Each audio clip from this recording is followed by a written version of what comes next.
hanyuma nimba nkeneye kuri questinga kamanze mbereke kuri balance yanjye uko bimeze. Uri kubona ko maje ku delegating ebyiri hano nsigaranye tikowa enye n'ibice 11, hanyuma ngiye ku requestinga cyangwa gusaba bonus ya staking nakoze. Kugira ngo muri kubona ko bonus ya staking nakoze, bonus maje kubona cyangwa coin nemerewe ku withdrawing akakanya ni 1.36 icyenda kangahe nibyo ngiye ku requesting. Iyo ukeneye gusaba bonus, ibi ni ibintu bikorwa buri masaha 24 mu gihe bonus cyangwa reward zabonetse, nakuza ugakana hano handitse claim, ugategereza system ikabi processinga, ugakanda hari hasi handitse confirm ukabiconfirminga, then ugategereza ko system ya approvinga cyangwa icheckinga the request, hanyuma ukona ko transaction ibaye submitted, hanyuma mu kanya tugiye gutegereza transaction yacu isaba complete. Hanyuma reka dusubire kuri wallet turebe uko byagenze. Muri kubona ko exactly misengeyininga tikowa 5 n'ibice 4.7 kanga.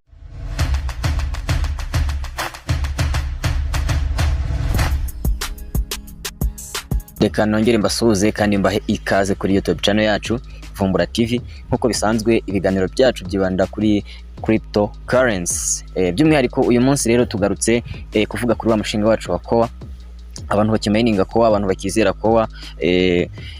Nizere ko turi kumwe, nizere ko iyi tutorial iraza kubafasha. By'umwihariko rero uyu munsi tugiye kongera turebere hamwe ukuntu bakora ikitwa delegation. Delegation ni ikintu nagiye mvugaho kenshi cyane, ni ikintu nagiye nkoraho video tutorials nyinshi cyane. Niyo mpamvu ikintu bita delegation mugomba kukimenya. Akamaro ko kudelegatinga ese nakahe? Kubera ibintu byo kudelegatinga nkunda kubyibandaho cyane nuko nyuma ya mainnet ya Core, mukimara kubona mainnet Core igahabwa agaciro, abenshi muzatekereza kugurisha. So ntabwo nifuza ko rero abenshi mwatekereza kugurisha, kuko ibyo wagurisha ushobora kubirya ukwezi kumwe cyangwa amezi 2 bikarangira kandi waramaze imyaka 2 ubimayininga.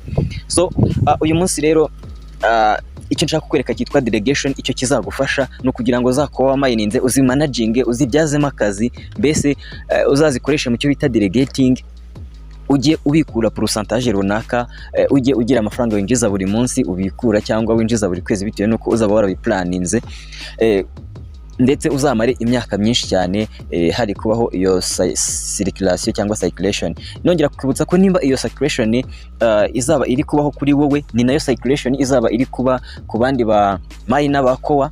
Niyo mpamvu value ya Core ishobora kuzazamuka cyane kandi ikabiri stable ku buryo itapfa gusubira inyuma mu buryo bworoshye. Reka rero turebere hamwe uburyo iyi delegation ikorwa nkuko nagiye mbibereka kenshi cyane. So ahangaha rero ndi kuri MetaMask yanjye. So iyo ugiye gukora delegation, icyambere ukora no kujya hariya hejuru kuri turiya turongo dutatu, then wamara kuhajya ukaza ugakanda kuri browser. Hano nari nsanzwe ndi kuri wallet ariko ngomba guhitamo browser. Yes, ngategereza gatoya, hanyuma tableau yanjye igafunguka. Nongera kwibutsa nimba utarinjiza Core TestNet muri MetaMask yawe, wabikora akakanya ugahita ulinkinga Core yawe iriya kuba tumayiningira cyangwa ira Satoshi tumayiningira, ukayilinkinga na MetaMask kugira ngo uzabashe gukora migration nyuma ya mainnet. So iyo ugeze ahangaha rero icyambere ukora ukureba hari hejuru kuri turongo dutatu iyo ushaka gukora delegation, cyangwa wenda kugira ngo ntaba confusinga, ngira ngo murimo murabona aha hantu mfite cyo bita amatables. Mwangu mfite amatable atatu. Mu matable atatu mfitemo table yo guswapinga, nkagira table ya shadow swap, nkagira table yo kudelegatinga no kuvalidatinga. Iyi table rero uramutse utayifite ntago wabasha kudelegatinga. Rero nimba iyi table utayifite, jya muri link ya description, urebemo link nashyizemo, ukande kuri link yanditseho validate na delegate. Nurangiza uze kuyipestinga muri browser ya MetaMask, biraza gukunda nawe ubashe kugira table imeze nk'iyi ngiyi nyine. So iyi table yanjye rero iyo nyiriho ikintu nkora, nyura hariya hejuru hano ku turongo dutatu, nkajya kwingira ahantu nakoreye staking cyangwa nakoreye delegating. So iyo ngeze aha ngaha urabona ko namaze guconnecta wallet yanjye. Now iyo usanze wallet yawe itari connected, uhita uyiconnectinga. Kubera ko nge namaze kuyiconnectinga, icyo ngiye gukora aka kanya no guhita nkanda hano handitse my stake kugira ngo ndebe ibyo na stakinze bimeze biti. Alright, uri kubona ko ahangaha ni kuri staking yanjye nakoze ni TestNet, nkwibutsa ko ari TestNet. Iyi ni wallet address yanjye, nge ndi umudelegata, nshobora gukanda kuri claim nkaba na claiminga bimwe mu byo na delegatinze, nawe nujyaho uraza kubibona. Hanyuma rero uri kubona ko coin nashyize muri delegation ni T-Core 6. Hanyuma nzi delegatinga ku bantu bane batandukanye aribo bita aba validator. Hanyuma reward mfite uyu munsi ntago mperuka gucollectinga, ariko reward mfite ni T-Core 1.66941.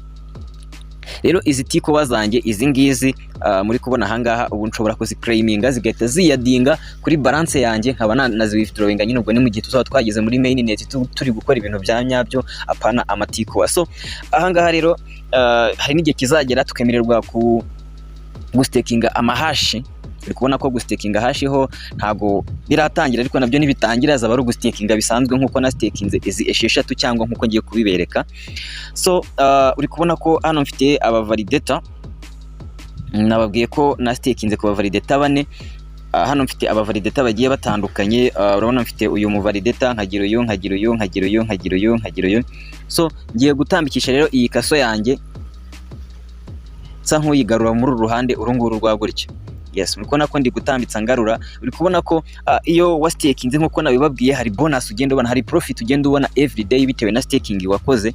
Uri kubona ko nkahangaha nshobora kubona 0.5 every day, 4% every day, 5% every day, 3% every day, 4% every day, even na 5%. So ni wowe uhitamo umuvalidator udelegatingaho coin zawe. Iyo izo coin umaje kuziha umuvalidator, we azistakinga muri system nawe akajya abona ama bonuses. So nkomeje hano hino muri kubona ko mpita mbona icyo bita APY.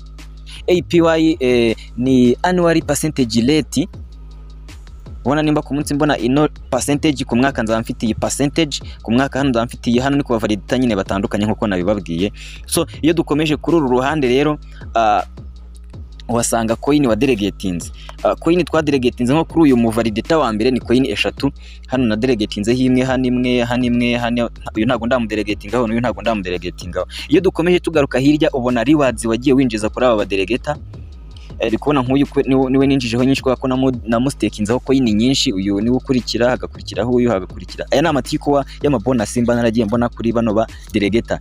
Hanyuma rero tugiye kuri action, ari cyo kintu kiba gikenewe. Action uri kubona ko hano mfite kongera nka delegatinga, nkongera coin kuri wa mudelegata, cyangwa nkakora icyo bita delegate, nka mwaka za coin zanjye na mudelegatinzeho, sibyo?